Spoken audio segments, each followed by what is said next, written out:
Welcome back to 755 is Real. I'm David O'Brien, Braves writer at The Athletic. I'm with my co-host, Eric O'Flaherty. What's up, Eric? What's up, Dave? Me, barely, man. Red-eye back from San Francisco, and then I'll go to L.A., fly to L.A. Wednesday. But I came home for a couple of days in the middle while they go to Colorado. Just long enough to keep yourself from getting any sleep and adjusting at all, huh? Exactly. Yep. I won't even get back to East Coast body clock, go back to L.A. But, man, it was hard leaving San Francisco with that weather. It was unbelievable. It's the best time of year there. Oh, now, like end of August, early September. 70 degrees, not a cloud in the sky. It was that kind of 65 and breezy earlier in the day that feels like 75, where you don't even need a jacket. You know, it's like 60, 65 and not a cloud in the sky and it's breezy. Oh, it's perfect. Perfect. I like that weather because it's up to you. If you feel like wearing a hoodie, you throw a hoodie on. Exactly. If you feel like wearing a T-shirt, you're good in that too. Yeah, the guys are out there working out. Some of them got on, sleeves ripped off. Some of them got on their hoodies. Some got shorts. Some is a little everything. Yep. Yeah, it's great, man. But anyway, I thought it was a really good series for the Braves, with the exception of Colin McHugh's relief appearance. But that was really the only thing that went wrong for him. I mean, even yesterday, they lose that game. But Schuster, I thought, was really impressive. He's really made progress this year as a guy you can look at going forward. Yeah, I mean, it's like we talked about this a lot, but it's about kind of getting your feet wet and continually getting put in these situations until it stops feeling like a big deal. Yeah. But you can't consistently do that with guys that are making it a big deal and scuffling when you're trying to win a division. And I mean, they're trying to hold on to home field. So keep getting them out there soon enough that kind of awe factor just wears off and you get comfortable and then you see what guys can do. But until they get over that hurdle, and I think he's starting to, it's really hard to judge guys or gauge what they're capable of. Yeah, I don't think Dylan Dodd looked ready for the moment and all that. But I thought, except for Dodd's thing at St. Louis in his first start, obviously. But Schuster, I think, has really hasn't looked awed by it, like you say. And he's using that changeup a lot more. He's got a good changeup. When he mixes all his pitches, I think he could be solid going forward. I'm not saying it's going to be an ace or anything, but he's going to be a good pitcher. Not bad when that's like your seventh guy right now, to plug in there and get some in. He went pretty deep in the game, but then Colin came in and just didn't have it yesterday. It's one of those days he just didn't have it. He's pitched well lately. He's really, he struggled some in the middle of the season, but he's pitched well this month. And the command had been good too. It had like 13 strikeouts and 3 walks, I think it was, in the last 6 appearances. But yesterday just didn't have it. And unfortunately, it was one of those days where Snit has this thing programmed where he's going to use these 3 guys. He's not going to use the others. He's going to reset, give those other guys rest, go into Colorado and LA 7 games in 7 days. And he's not going to use those guys. So he's stuck with Mentor to get to Tonkin and then have Hand close it out. I think my only thing was, if you're going to use Tonkin, he used him for an inning and a third. I just thought maybe he could have got, when he brought McHugh back out for that second inning, I thought maybe he could have gone to Tonkin there. But I mean, he has his reasons for doing it the way he did it, but it just blew up in their face. It didn't work. I mean, I'd assume you're just trying to, you go to Colorado. It's like you got to go to LA after that. So there's going to be a game in Colorado, and everybody knows it, and you just hope it's not 2 or 3, but there's going to be a game in Colorado that you run through 5 or 6 relievers, and then maybe you have to use a couple the next day. And going into LA after that with a beat up pen, you're just trying to do anything you can to avoid it. I don't know if many managers really think that far ahead of time, but that's the type of stuff that he has to think about with every move he makes, even in San Francisco. And you could do that when you have a huge lead. But even though the home field advantage obviously is very important, but I think they are really putting a lot of emphasis on that 4-game series at LA, because that's your chance to really secure the home field advantage, because you're going head to head with the Dodgers. The only team's got any chance of catching you for home field advantage. So that's far more important. Like I said, the only thing I thought I would have done differently at all is if you're going to use Tonkin, use him for 2 1/3 or 2 instead of 1 1/3. But splitting hairs. It just didn't work. He walked. It was the walks, that killed him. He walked the 2 guys back to back when he came in with 2 on in a 1-run lead. He walks 2 guys, walks in the tying run. then gives up that hit that, if it's 2 feet to the right, Olson stabs it, but it goes right through for a 3-run double. Goes to that corner, rattles around. It's like cleared the bases. So that was the game right there. So, but anyway, I thought until then, the first 2 games they just showed they're eons ahead of the Giants. I mean, the Giants people were saying the same thing. Their fans, their media were all like, "This is the Giants aspire to be this someday in the not too distant future." But right now they're playing young guys, and the Braves just outclassed them in every way. They're just really good. I mean, I know the Braves are doing something special when people around here are talking about me to them. Yeah. Because I grew up playing for the Mariners. So the Mariners are kind of going on a tear right now, jumping into first place. They're all the talk. And people at the gym or wherever I'm at that I run into people I know, they want to talk about the Braves. They're like, I mean, how are they doing that? How good is the team? They want to know what I think about them. And normally it's all Mariners around here. So yeah. And the Mariners are playing great now. They're playing their asses off, but there's just there's no secret to what the Braves are doing. Everybody around the league, I'm guessing around the country, knows this is the team to beat. Yeah. And the great thing about being back out there this time is the Giants have had a couple of years where the crowds were not what they used to be because they were just bad for a while. But they started out this season so hot with these young, exciting players. So they're getting huge crowds again, especially with the Braves there, because a lot of Braves fans as well are traveling this year. They always travel well, but this year they're Braves fans going everywhere. So those were 3 nearly packed houses, and it was loud there. It was a great atmosphere. So it's good atmosphere for the Braves. It's like there's that place, it feels like it's all adults. It's like there's barely any kids at that stadium. You're right. So you're right. They're not little kids running around. Right. No. So you get those little kids and there's like this weird background noise and they're either cheering at the mascot dancing or the stuff on the scoreboard. Yeah. Those adult fan bases, it's just, they are into the game and they bring it. And that's the place where the press box is the best, man. We're so low and it's open, air. The windows are all pulled up. So we're right in the crowd. I mean, like fans come up and we're talking to me and they're in the game. Their heads are like right at the level of the bottom of the press box window. Shit. Unlike it's like spring training. And we're closer to the home plate than we are at a few spring training sites, the new spring training sites. We're that close to San Francisco. They've never sold out they've never turned the press box into like club level or club lounge like a lot of places like Houston has done.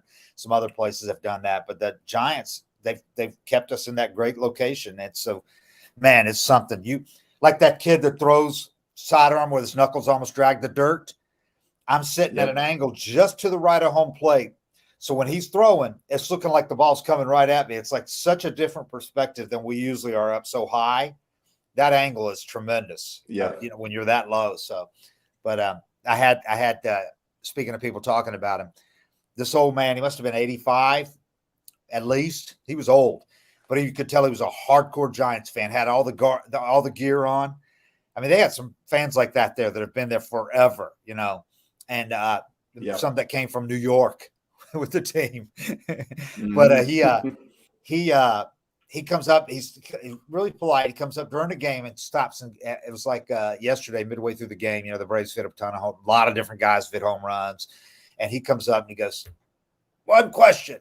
And I said, "Yes, sir." And he went, "Where did the Braves get all these home run hitters?" I said, "Well, they developed a lot of them. They traded for a couple of them, kind of all over." But he goes, "Well, that's what the Giants need." That way, hey, everybody wants that. Everybody wants what the Braves have right now. And man, Ozuna kept doing what he's doing, man. That guy's he's locked in. I was talking to Seitzer about him. I said, "You would never teach anybody to hit like he does, right? With all the movement." He goes, "No, but he's had a ton of success throughout his career doing all that, and he's locked in right now." And we were talking about how his bat stays in the zone so long. And I said, it kind of reminds me of like Brian McCann, how long Brian McCann's bat stayed in the zone, flat in the zone. You don't get that many from guys today with launch angle swings and stuff. Yeah. B-Mac's bat, I mean, his swing looks slow. It looked like, because it was in the zone so long, it was just dragging through the zone. Rolly Ibanez was like that. where it never looked like they were really swinging hard. Like they were just lagging that thing through the zone, but they're so strong. I mean, I actually remember a ball B-Mac hit in San Francisco, and it just had a different sound. It was like a thud. But then the ball off his bat just went up into those seats up in right field over the fence. And that was when I realized, like, this guy's got some insane power when he connects. Yeah.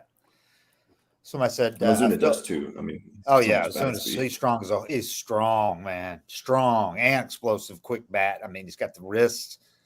He's a big dude too. I mean, he's got kind of a little bit of a lineman's body with a little bit of a belly, but it's hard belly, and he's got that kind of got that hard belly and that sloped back a little bit that makes it stick out more. So it looked good. So in the uniform, you might think he's got a beer gut, and then you see him without a shirt on. And it's that hard belly, that man belly that just looks like he could just run through a wall. He's a big boy. He's about 6. He's about 6'2", 6'3", and probably, I'm guessing, 260. You know? Yeah, he's 250, 260. Yeah. Kind of Austin Riley type thickness, but McHugh has been. Hey, you know who had a belly like that? Moylan. Yeah. Peter had one of those. And we called it instead of a boiler, because you always call those boilers, we call it the Moiler. And now he does it. Now he's Mr. Fitness.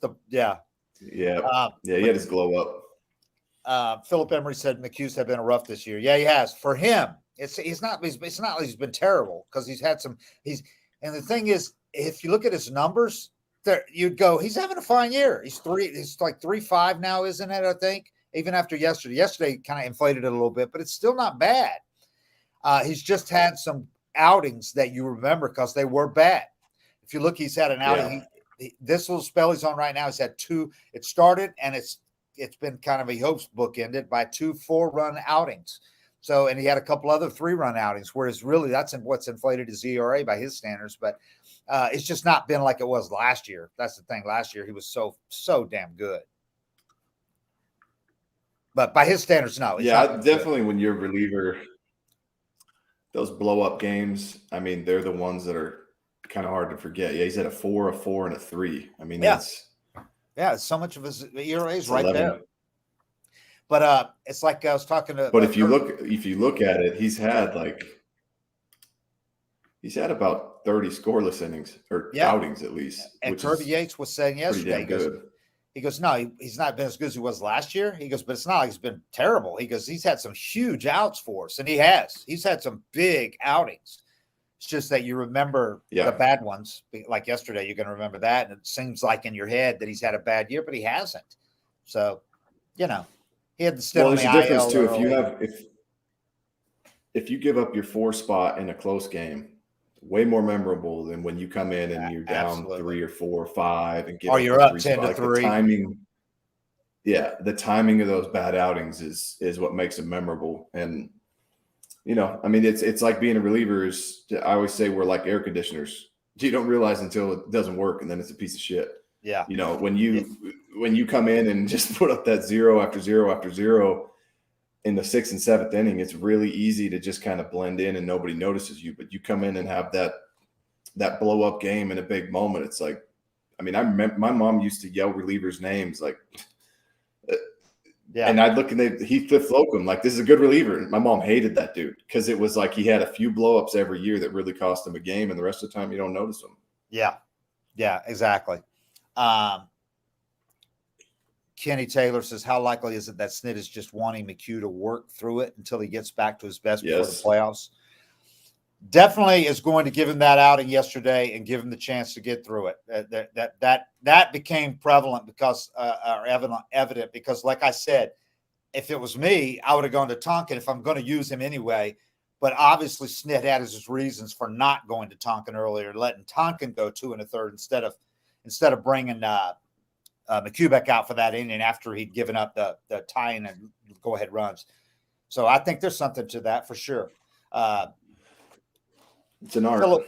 Philip Emery says, I'm sorry, what was this? Who was it said that Snit? Oh, Steve DeMarco said Snit needs to adjust on the fly. Well, I mean, that's I know as a fan, I understand that, because you don't think that you give up any game. You don't sacrifice any game as a fan. You want to win every game. And you look at it as you're trying to secure home field advantage, so you want to win every game, and you don't just give up a game. But I don't think he's looking at it as he's giving up a game, because I know he knows this offense is fully capable of having a 4-run inning like that. So when he brought McHugh back out, it still wasn't over. They were still in it. And McHugh has shown many times where he can go out in a situation like that and all of a sudden get through that inning fine. So it happened quickly. That's where it really went from a game that could still win to, okay, now it's getting a little bit out of hand. It happened quickly. So I think it's probably a combination of those two things. He's letting McHugh work through it, but also he's got this plan, and he knows this offense, against that Giants pitching staff can do this, but they didn't do it yesterday. Well, they hit some balls to the wall. It's an art getting your relievers right. I mean, if he goes out that second inning yesterday and strikes out the side, now he's riding high. You're confident in him, and everything's going good. It's just, I mean, you have to give guys these opportunities. And, obviously it backfired and didn't work. But if it did work, now you're feeling good about him heading into this series in Colorado. You feel good going into LA. You got a guy right. And it's all about just getting guys in and getting them right. And you have to give guys opportunities, because the managers that just yank guys and then don't pitch them for a week, now this guy's sitting on a shitty outing for a week. Right. You got to give guys something to feel good about and something to build off, while not, letting it get out of hand and throwing games away. But it's such an art, and there's so much more that goes into it than you see on the surface. And we can't overstate the next 7 games. I mean, was the overriding concern there. And I know people say you can't look ahead like that, because Snit himself says you do. You might say that it kind of flies in the face of what he always talks about, how you can only worry about today.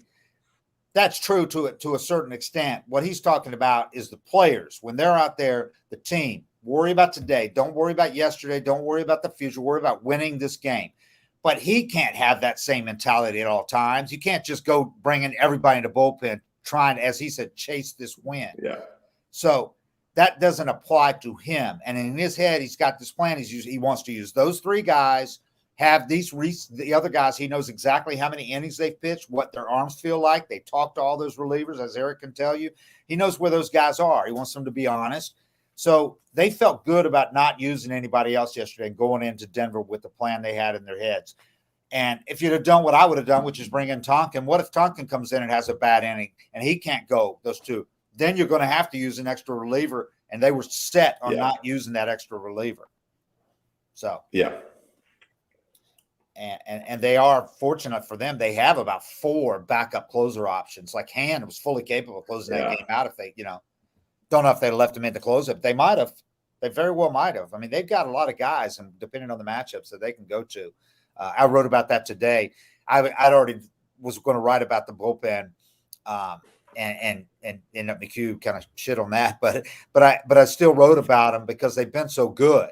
I mean, they still have the NL's best bullpen ERA, second best in the majors, whether people realize that or not. This is a damn good bullpen, and it got better at the trade deadline with the additions that they made. I mean, Pierce Johnson and Brad Hand, Pierce Johnson especially, has been tremendous. Brad Hand gives them that second lefty because Dylan Lee's still trying to come back.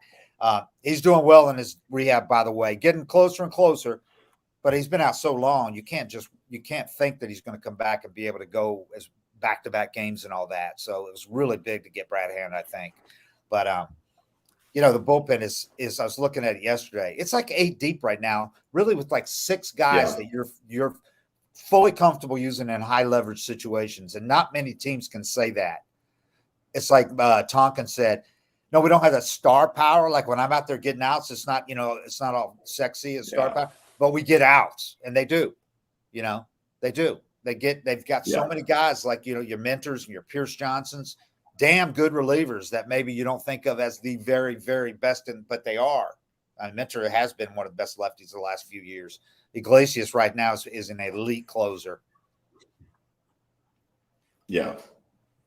He's been His changeup's underrated, but he's been. I mean, he scuffled a little bit early on, but the last couple months, it's been 16 straight saves. It's been almost unhittable. Converted. Yeah. Yeah, he's got like a 0.5 or 0.6 ERA last 22 outings, something like that. Yeah, he's been back to what he was last year when they got him at trade deadline. He was the setup guy. What was it? Somebody asked, am I going to be in Denver? No, I came back because I'd set this up earlier. Was only going to go to LA. I added to San Francisco, but I came back. Then I'll be going back to LA for the 4-game series. So, but not for the entirety of this thing. No. We got a budget, man. We got a budget now at the Athletic. So we're doing the best we can do. Let's see. Oh, so yesterday they went into that game with an 84-44 record. The Braves, that matched the franchise best to 106, and no, not to 106, to 128 games by the 106 win 1998 team. That team was 84-44, so they were the same as them before losing Sunday. So, but I looked it up. That in 1998, that 84th win started a 4-game winning streak. The 4 games were won by Smoltz, Nagel, Maddox, Glavine. And God, it's crazy to be competing with that. And the last 3 of those were a sweep of the Dodgers. Pretty solid.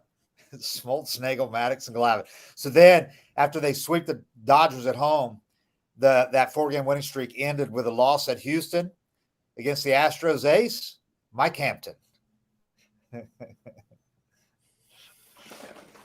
Oh, Hampy going back to the Houston days.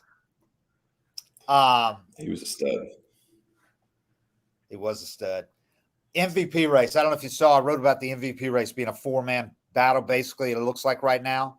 It's kind of, that's what it, with Olson's home runs and RBIs have moved him into that top 4 probably. Yeah. The only place he doesn't is like an F4 WAR. He's not up there because of first base and all that. And, he doesn't run bases and all that. But he's going to, I think, in the voters' eyes, he's having a kind of season that 10, 15 years ago would have won MVP. Home runs, RBIs. Hands down.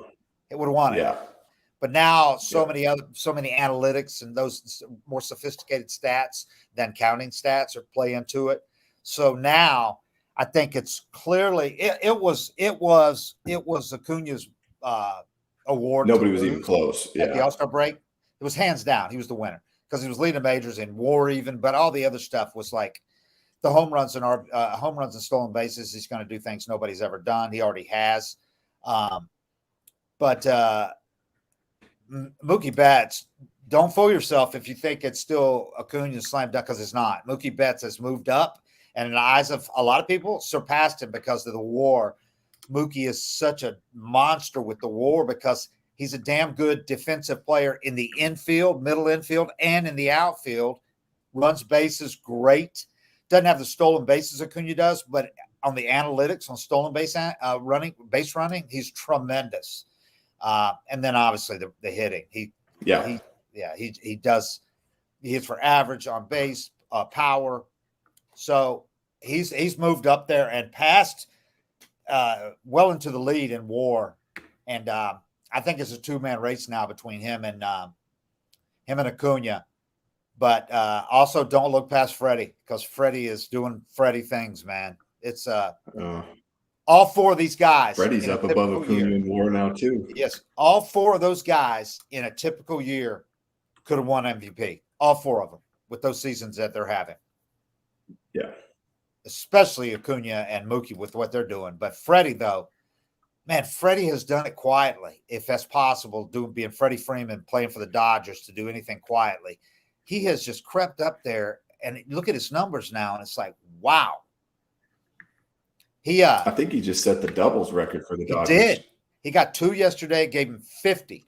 He's already got more doubles, 50, than he had last season when he led the majors with 47.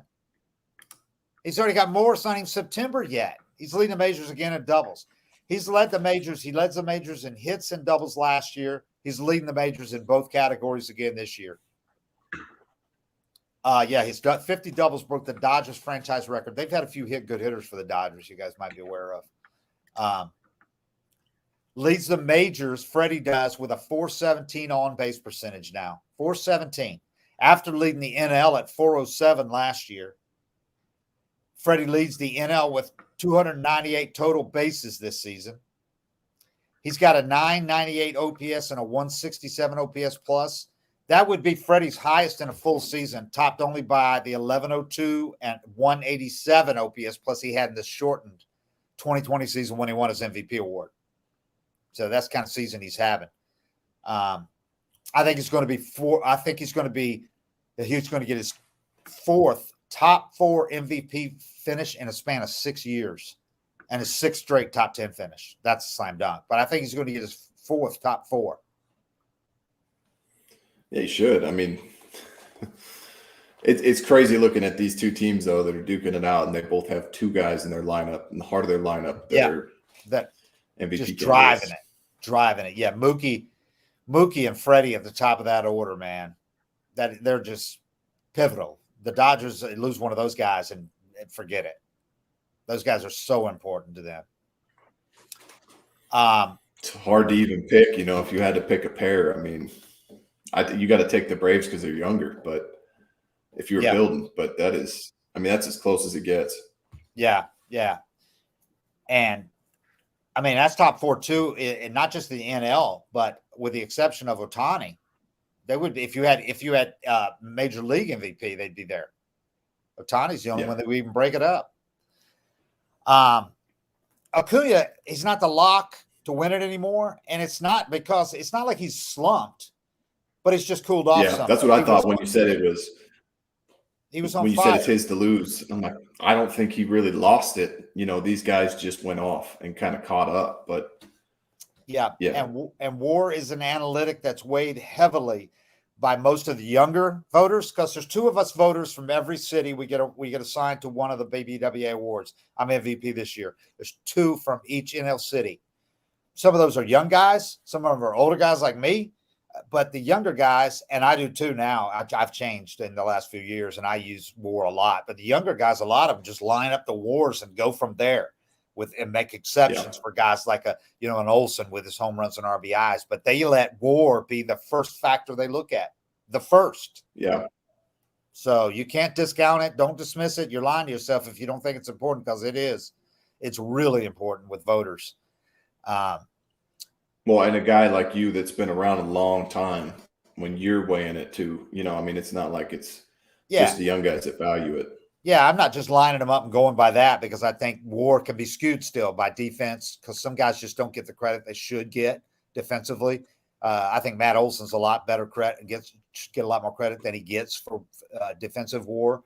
And some other first basemen as well. Freddie was like that for years, didn't get Freddie, credit, But and it can skew, I think, a little bit more heavily in some areas than it should. But it's a good stat. It's a great stat, and it's getting better all the time. They keep honing it, refining it. But right now, Betts has opened up in F4. At least I didn't look at regular or Baseball Reference WAR, but F4 Betts is up to 7.3.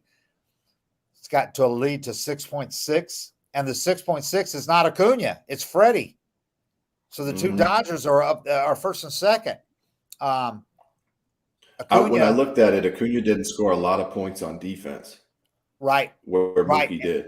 And I think that's not fair either, because I don't think they're giving Acuña nearly enough defensive credit.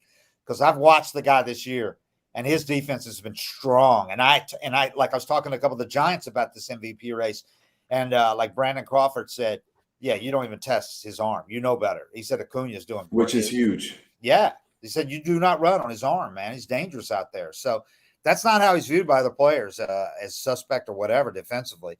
He's made so many of those. It's like become his catch where he runs into the right center gap. He's running full stride, jumps, and makes that catch like that, which is not an easy catch to make. And he's made some big ones. He made a huge one in San Francisco.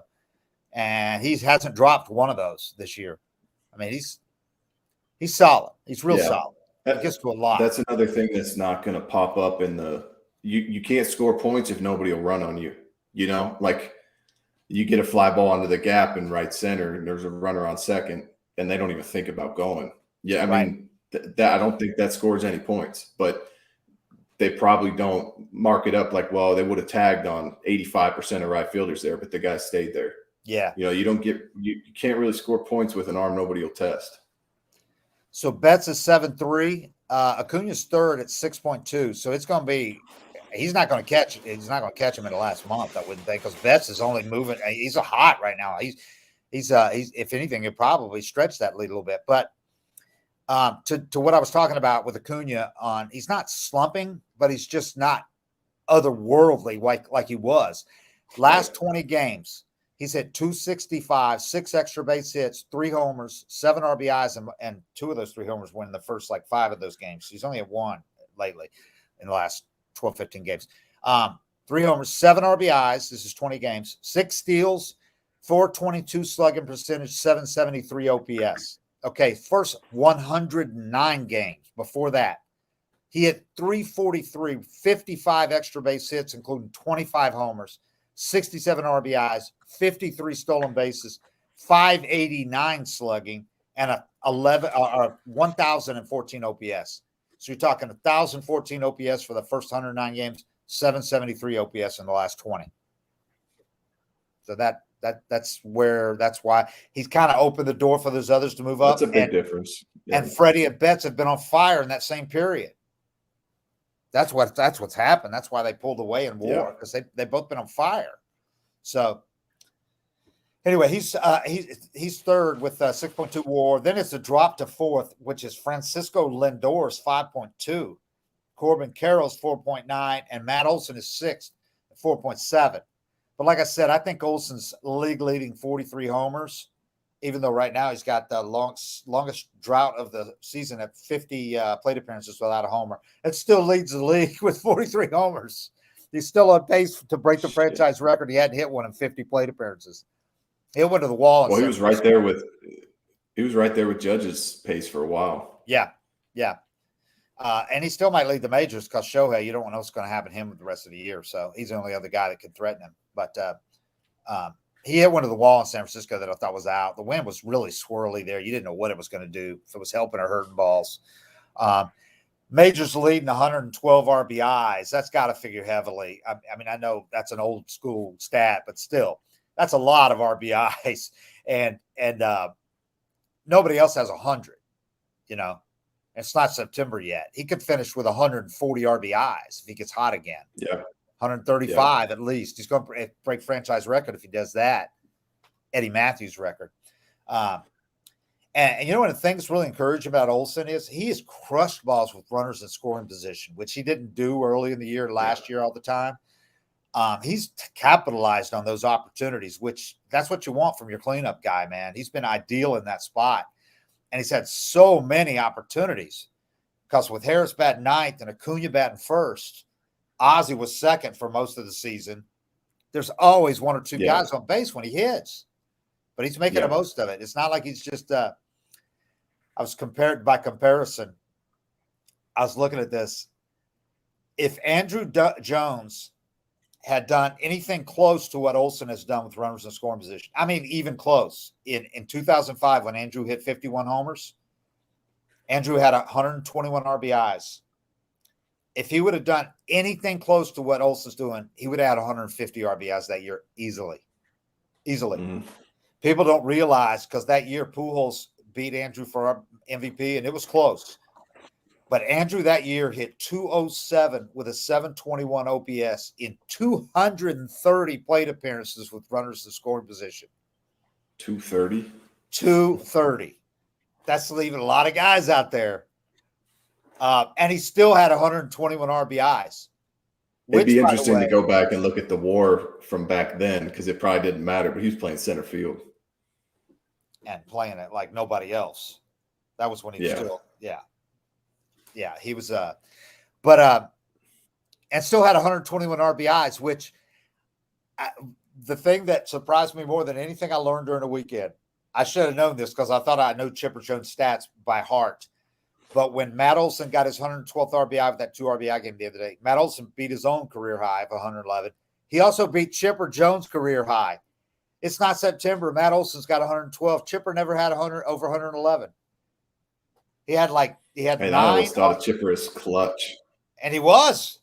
But they just didn't have the kind of guys on base that he did. But he had 900 RBI seasons, but they were all 100 to 111. He had 211 seasons.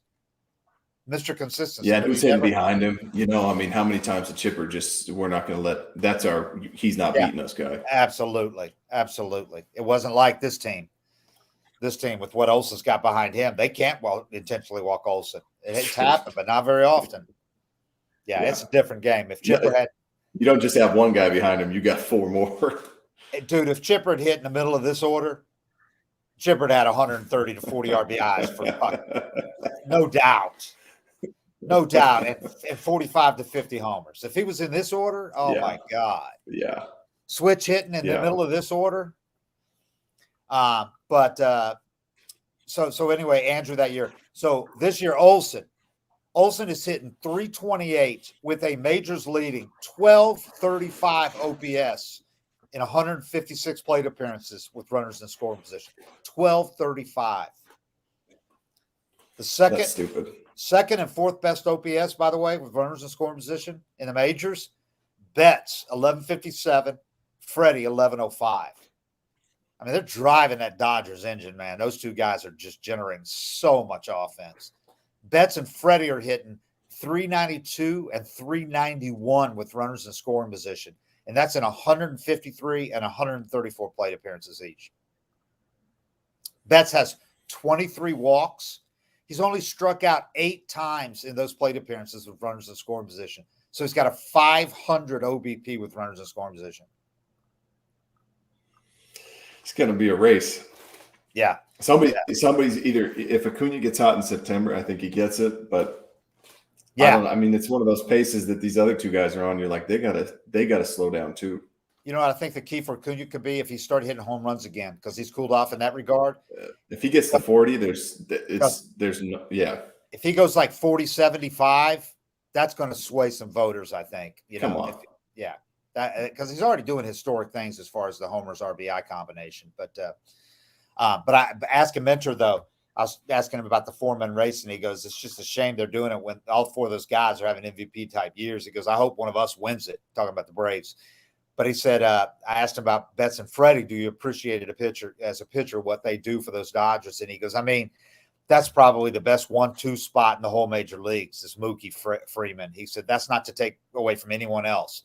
But those 2 guys, he says, you got Mookie with speed on the base pass. You got Freddie who's just going to go up there, and he's not trying to hit a home run. He's trying to get him over and do a job. Just smart baseball. Yeah.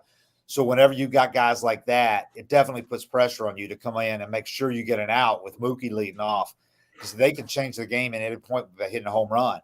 But you can't walk him because you don't want him on the base pass, but you can't throw him a good pitch because he can hit it out of the ballpark. So it's tough. Yeah. Freddie's one of the last guys I want to face with the game on the line. Yeah. But just and not to criticize Andrew's year, because it was phenomenal that year, the home runs, but just how much the game's changed and what this lineup's doing and all that. And who knows, the ballparks are different. The balls could be different, but Matt Olson's slugging percentage with runners in scoring position is 773. That's higher than Andrew's OPS was with runners in scoring position. Yeah, that's crazy. Yeah, that year, Andrew, people didn't realize, because a lot of people thought Andrew got screwed when Pujols won it, that he won on rep and all that. Pujols had a huge year too. But the whole thing was Andrew, if he'd have just had 10 more hits with runners in scoring position, he would have been undeniable for MVP, because the RBIs would have been so huge. But anyway, that MVP story that I did, I love the quotes. Brandon Crawford and Pollock were both really good talking to me about those guys. Those are good dudes, man. I went over there. I was kind of surprised at how willing they were to go on kind of at length about those guys. You like talking to those guys that have been around for a long time. And like Pollock played with Betts for a couple of years, played with Freddie for 1 spring, and before he got traded for our boy, Craig Kimbrell, on opening day to the White Sox. But talking to Pollock about him, Pollock was saying, I'll get the exact quote because I thought it was really good. He was comparing, or he was talking about Mookie, and then I had him asked him about Acuña. He said Pollock was talking about Freddie and Mookie, and he said, I can only speak for Mookie because I've only played with him. I played with Freddie for about a month in spring training, but watching him and how consistent he is as a hitter, I don't exactly know what his numbers are right now, but I think it's more impressive that he's always a candidate for MVP. I think that's the most impressive thing. He said Mookie's a stud, does it both ways. He's got the ability to just turn it on every aspect of the game. I've seen that. I was there. I've witnessed it firsthand, and it's pretty impressive. There's not many people that can touch the game in every single facet like he does. And he said, I think with Mookie, the most impressive thing about him was, I got to witness it every day. If you went to a showcase, he'll be one of the top players, but his most impressive thing is when you just watch him every day, the consistency. There's not just one tool that's going to be like, oh my gosh, that's freakish, but put it all together. It's just super special. And just how consistently you see that play out every day in the game. That's what impressed me the most about him. So after he said that about him, I said, and Acuña from afar, coming back from the injury and all that, compared him to Mookie, because he said Mookie didn't have like one tool that was freakish. I said, what about Acuña? And he goes, freakish. Yeah. He said the ability is freakish. I've been through injuries, and that's the whole different ball game to test the kind of resiliency you have.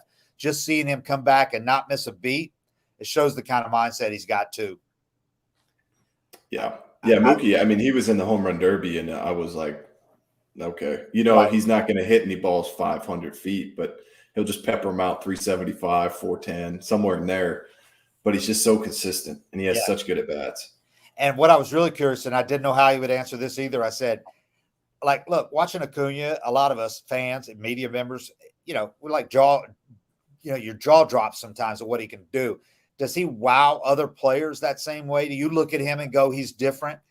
And he was honest. He goes, oh, yeah. He goes, probably more so with players because we know exactly how hard it is to do certain things and how uncomfortable it is for an opposing team watching him in the box with the amount of pressure he puts on the other team.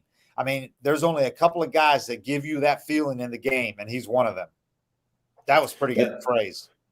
Well, like that, but I see stuff that I don't know if it gets picked up on too, but I see it. I saw him out on his front foot in San Francisco. Yeah. Out on his front foot, not hitting a good pitch. He hit it 106 in the gap and gets a triple. And if they didn't get that ball in quick, he was going inside the park. But just watching him go first to third on that play after hitting there's not a lot of guys that can hit that ball like that hard and then running as fast as he can. And the combination of speed and power that he has, I think the only guy that wows you like he does on that level is Ohtani in the game. Right. And I asked Crawford the same question about Acuña. Does he wow you? Does other players see him like, the outsiders do? And he said, yeah, you see a guy like him. This is Brandon Crawford. He said, you see a guy like him who can hit the ball out of the park, but at the same time can hit a single and steal a couple of bases. And then from what I've seen, he plays good defense. You don't ever really want to test him with his arm. So he definitely, you can see that and appreciate it. Yeah. So, and he's having good at bats this year. Really it's not, I think that's been the game changer. He's been willing to take a walk, and he's been willing to take that single the other way. And those singles he hits the other way, you think he just fillets a ball to right field, and then they put the exit velocity up there and it's 107. Yeah. And he didn't even get all of it.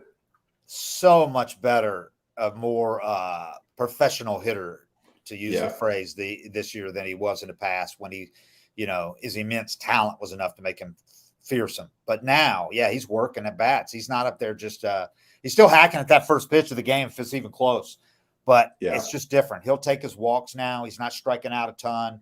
But he's to be this in the first full season after that, it just makes you wonder how good is he going to be? Because now I think again, because coming off the injury, you didn't know that last year. It just wasn't himself. He showed flashes, but he struggled. So you wonder, okay, is he ever going to fully realize that potential we thought he once had? Now I'm back on forget the knee injury. He's back to where he was or better, in 21. So I think the ceiling is I think he's still got a lot of room to grow. He's going to be, I think he's going to be the best player in the game. If he's not already, I think he's going to be. It's hard to say he's better than Ohtani but they're just so different players. Ohtani doesn't count in any conversation. Right, because the pitching element, it just makes But I think Acuña, I really do think he could be the Trout of this generation. I guess they're the same generation, but you know what I mean. The best of the young current players. Where there's no debate, I mean, that's the thing that hurt him the most with that knee injury was that it cost him a year of learning. Yeah. I mean, you're seeing he had to hit at not 100% last year, and that was great for him. And you're seeing that translate into this season where, for me, when I see him take those singles, borderline pitches away, and he just flips a single to right field. Just as a pitcher, knowing he's willing to do that, now you get late in the at bat, and it's like slider away might not be safe because it's not Miguel Cabrera taking that single to right because he'll steal second and third. Yeah. So it's almost a double, So now it's like I got to pitch him. You have to mix it up. It just puts so much more pressure on you. Any hitter that'll take that single, but with the combination of his speed, you can't walk him. I mean, I wouldn't rather have anybody else. And you know what's crazy is he has you'll have a day game after a night game, and he'll get on first base, and you think, okay, today he's got to be tired. He's not going to be ready to go. He is always energized, and he is always looking to take that base. Here we are in August. A lot of guys are starting to be like, let's get to September. Maybe we'll get going again.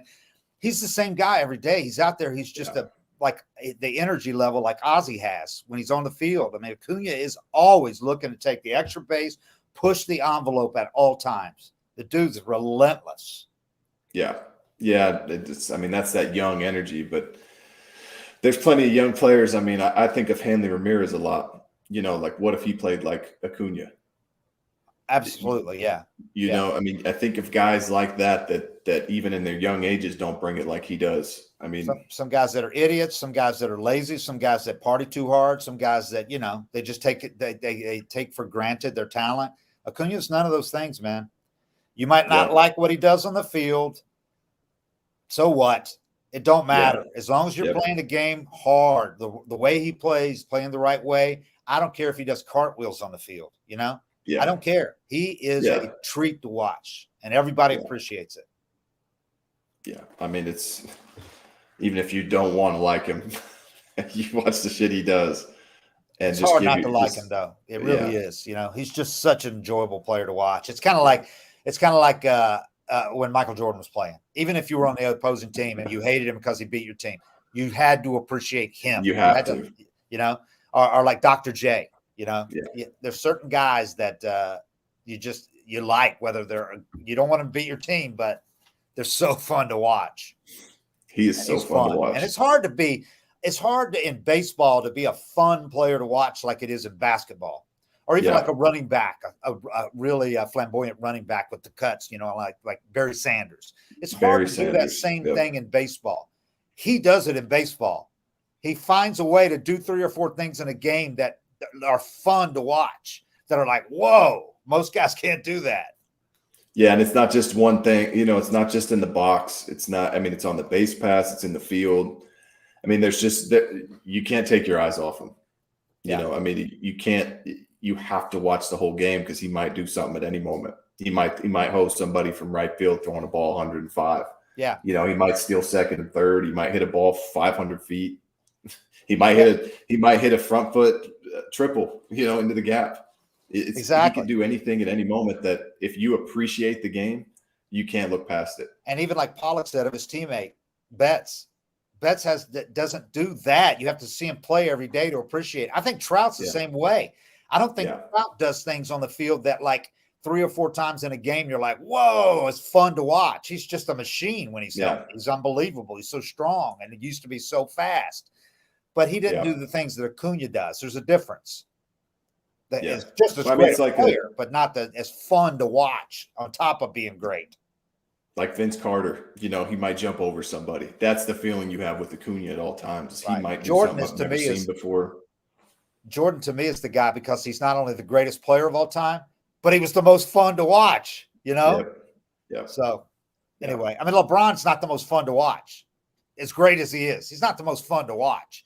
He's a bull in there, He's with power. Jordan was fun to watch. Anyway. Electric. I was quick. This is important. I didn't even mention the health update Your second baseman, I think, is going to be activated for the Rockies series. It wouldn't surprise me if it happens today. It's early out there, so I haven't seen it yet. Ozzy looked really good yesterday. He worked out with the team every day. I mean, you wouldn't even know he wasn't in the game because he had all his workout gear before the game, doing all the same stuff. And he was doing full-on sprints yesterday, in the morning yesterday or in the early afternoon before the game. You'd never known he had a hamstring injury. He was flying. And the guys all gave him the kind of a mocking standing O, washing all those guys because they were over there doing their drills, and he came over and he was giving shit to them just back. Same Ozzy, he's ready. The hamstring. They are just so fortunate that, like they did with a couple of guys earlier on, like with Max, they were able to take the slow walk this back to where there's no chance he's going to re-injure that thing. I mean, if he does, it'll be just like he injured it again, but it's not going to be related to the previous one. Because he's running full speed yesterday. No sign whatsoever of any problems. And he's doing all the other stuff too. The cutting drills, moving horizontally, everything. So I would expect him to be back there. In the meantime, Lopez has done a hell of a job filling in, man. He's got like 10 RBIs in his first 13 games, played great defense. Grissom had a big hit in the game he started. So pretty nice to be able to fill in for a guy like Ozzy and not even really skip a beat. Yeah, it's almost beneficial to get a look at Lopez, I mean, get him in more games. And these are the type of things, too, that happen that they turn into blessings. It's when you can kind of sneak into a little minor injury that gives you that breather. It can help you in the playoffs. I mean, that's what, for me personally, that's what saved me in 2011. Johnny and Craig struggled in September. I had a great September because I had 2 10-day breaks with my back. Yeah. Where it's like, it's unfortunate to be out. You don't want to be out, but it's a manageable injury that team gets to give you a chance to have a blow. And, you wind up finishing the season fresh. It's one of those things that might actually pay off for Ozzy. Yeah. And you're right, because they are the kind of the catch-22 of having every infielder play every game is Nicky Lopez wasn't going to play unless you're going to tell one of those guys, and you weren't going to have Riley, Olson, or Ozzy, who had played before this injury, had played every single day. You get this far in the season, you're not going to tell one of those guys, okay, we're going to rest you today. It's like, no, man, I played 130. I'm going to play all 162 now. So you're kind of committed to it now. So this is the only way Lopez was going to get much playing time at all. So he's really got a chance to go in there and play. And you feel much better sticking him in, say, a postseason game if somebody gets hurt, rather than you would have if he only played one time in 3 weeks. Yeah, I mean, it's you don't get a chance to look at him otherwise. Yeah. You don't want him to go into September, end of September, going to the postseason, and he hasn't even been on the field for 9 innings yet.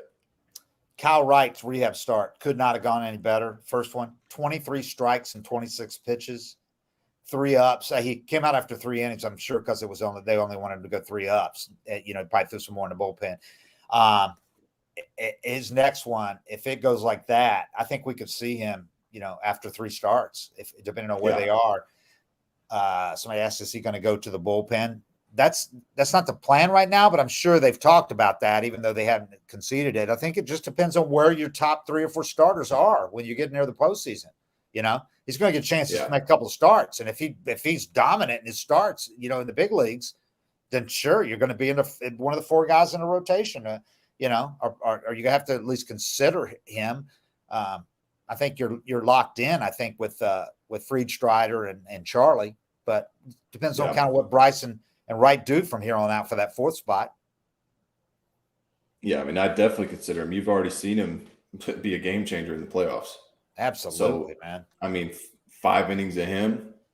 I mean, if he's not all the way built up, whatever it is, 5 innings. I mean, half the time you yank your starter in the 5th anyway in the postseason because you got all these extra off days and the 3rd time through the order stuff. But yeah, exactly. I mean, you get to a point where he looks sharp and he's built up enough to give you 4, 5, 6 innings. I'm just looking at how he's throwing. If he looks good, I want him. And did you see the breaking ball? Did you see the video of it? Yeah. The breaking ball looks good. That was sharp, man. I don't care who he's facing. That was sharp. Last thing, we were talking to Ozuna yesterday after the game, and he had this. He was talking about I said, I asked him how he's feeling and all that, and he's First of all, he had some great to say. I asked him about the bullpen. I said the bullpen's been pretty damn good for you guys this year. So you kind of it makes it game like this. You're like, hey, they picked us up and all that. And he goes, "We play every time together. If we lose together." I thought that was pretty cool. A game like that, you just have to tip your cap and say you guys won it. He was talking about we came back, got it within a run, and then they added some more runs and all that. So, but whether he's back to top form, like 2020, and he said, I feel I'm closer. I'm not 100%, but I'll be able to. Maybe the playoffs, something like that. Just keeping quiet, come in every day with the same energy, and give you my best, working harder. When you hear those things from players, do you have a bullshit radar? Where you can be like, you're like, all right, he doesn't really mean this, and then you could tell the dudes that that's not. He's not just yeah. You can tell the guys that mean it. Yeah, I thought he meant it. Yeah, I love it when that's what I mean though. It's like when you hear guys say it, there's a certain tone of the way they say it where it's like, all right, I'm talking to the media. This is what I'm supposed to say. Yeah. I'm supposed to say we win together, we lose together. And then you got your guys where they truly believe that. You have the same thing as a teammate. You have guys that you're like, damn, this dude's a dog. He's got my back no matter what. Yeah. And you want to ball out for those guys. Then you have other guys that they're saying it, but they're also super fucking selfish. And you see how they go about the rest of their business. And then, throw you guys one of those quotes. I've always found that really interesting, but I love the dudes that would say stuff like, when we lose together, we lose together. There's 100% certainty that they mean that. And that's how they are in the clubhouse every day. The last thing, I thought Max Fried's quotes after his start. Max Fried is not there yet, and he had conceded as much. But it's like he made a great point, and others have made a great point too, is he came back, and these other guys are at full stride. They've worked through their issues. The other guys are pitching well. He missed 3 months. He came back. He's basically in what would be late spring training for him, because he missed 3 months. He was starting again. But he didn't make any excuses, man. He said on this progress, he said after the one Saturday, he said, it's getting better. Definitely feel like, and he wasn't happy. He wasn't like smiling. He says, definitely feel like it's time where I need to start getting better, giving up less walks, less hard contact. Definitely. I'm not happy about giving up that homer Saturday, especially to give up the lead. But the guys did an unbelievable job battling and fighting back. I was just happy to be able to hold it and then hand it off to the bullpen. He said, normally a normal season for him. He said, I feel like I kind of feel things out the first couple of months, just not really clicking. I tend to do well in the second half, but I don't really have that time right now. So I need to get it into that second half gear and know that September is right around the corner. I've got to go out. I've got to get going and hold myself to a little different, higher standard. Just be able to go out there and know that it's time to win baseball games and not feel things out anymore. And then the last. Well, that's what's tough. Yeah. Everybody's in feel things out mode. That's kind of the comparison that gets made. Like, this is his spring training right now, or he's so far behind. It's like spring training, but the difference is in spring training in April. Yeah. Everybody else is doing that same mode. Now you come into August and everybody's so far ahead because they've figured out what they came in, the bad habits they came into. There's guys in slumps, but pretty much everybody's already done their figuring out. They know who they are and where they want to be this year. But you're coming back and you don't have that. You don't get any of those easy outs. So this guy's lost too, Yeah. So it's a lot harder to get a late start in August than it is in April. Absolutely. And the hitters, I mean, teams have got their hitters going, and the young guys on other teams are all, have figured things out now. And yeah. Mm-hmm. I asked him about the rotation. How's he feel about the rotation with Spencer being so dominant lately and Charlie really turning his season around? And Fried said, I think they're doing an unbelievable job. We had a little bit of a rough go one time through the rotation, but these guys have been unbelievable all year. Even add Bryson to that. He's had some really great outings. He's really kind of turned it around. I'm trying to do my best to keep up, or to kind of keep up with them right now. They're they're in the swing of the season. They've got a lot of innings under their belt. And right now I'm trying to do my best and keep up with them. So, I mean, it's insane to think they've had this whole season with basically no Wright and no Fried. I know. I mean, when those guys went down, you're trying to figure out how they're going to get through this until they come back. And now you look up at it and it's like, I thought they were cooked when they lost both of those guys, a couple of weeks or 5 starts into the season. I thought there's no way. Then they just score 10 runs a game and it didn't matter. Yeah. But the good thing is he's got 5 starts left at least. Yeah.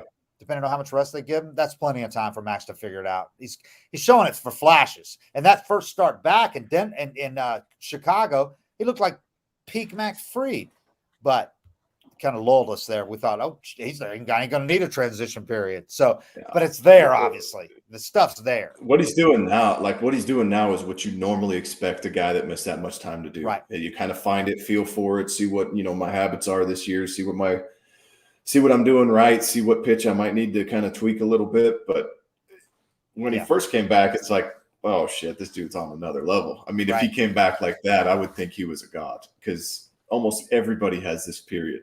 If you throw out that start in Chicago, it's been exactly what you think it would be with him coming back. Yep. Yeah. Really good for 3 or 4 innings, and then he'll have a bad inning and give up 3 runs, and then he's out of the game, that kind of thing. Or start and sit the game with a bad inning and then have 3 really good innings. So he'll put it together, though. I'm completely confident that dude will put it together. So he'll be one of the 3. They're going to be in a great spot. I mean, barring any injuries, they're going to be in a great spot with the rotation, I think. And now with this deep bullpen, it's a powerhouse team, man. They really don't have a big flaw at all. Just got to stay healthy. They just got to stay healthy. But I think this series is going to be huge in LA, though. Just because I do too. They're clearly the best 2 teams in baseball. It's 4 games instead of 3. It's going to be packed houses out there. It's going to feel totally like October, like an NLCS is what it's going to feel like. Yeah. I mean, you're getting a really, really good look at each other, which, I mean, I think it's nothing but a benefit just to, if anything, I mean, just to know what you're going up against, because I'd be shocked if these 2 teams don't wind up running into each other. Yeah. I mean, crazy shit happens in the postseason, but. And you're going to have you're going to have Strider and Fried pitching 2 of those games. The Braves have got set up for Colorado. They got Elder tonight against Austin Gomber. They got Charlie Morton going against Peter Lambert in Tuesday. And then they got TBA against Rockies lefty Kyle Freeland, who is 5-13 with a 5.0 ERA in Wednesday in the series finale. So they're obviously going to have Strider and Fried in 2 of the games in LA, and then Elder coming back. So that should be. I saw somebody commented earlier that this is Acuña's chance to, go into Colorado's Acuña's chance to get going, take over this MVP race. And yeah. As long as he doesn't go in there trying to hit homers, but I don't think he ever goes up there trying to hit homers. So he doesn't have to. I think he tries to hit the ball as hard as he can. Right. Doesn't care where it goes. I do think we'll see Matt Olson. That streak ends real quick. That 50 plate appearances without a homer. Yeah. He could get 3 or 4 in this series and be right back on track to push 55 to 60. Yeah. Push 60. Now, I don't know if he's going to get 60 anymore, but he can get 55. All right. Lots to talk about. I'll be back. The next one we'll do, I'll be out in LA and we'll do one Thursday or Friday. Probably a room. Perfect. Thanks for all the comments. We look over and see them today, and then especially with the rooms. And we appreciate all you guys hanging in there with us and watching us and listening to us. All right. 7:55 is real. We are out.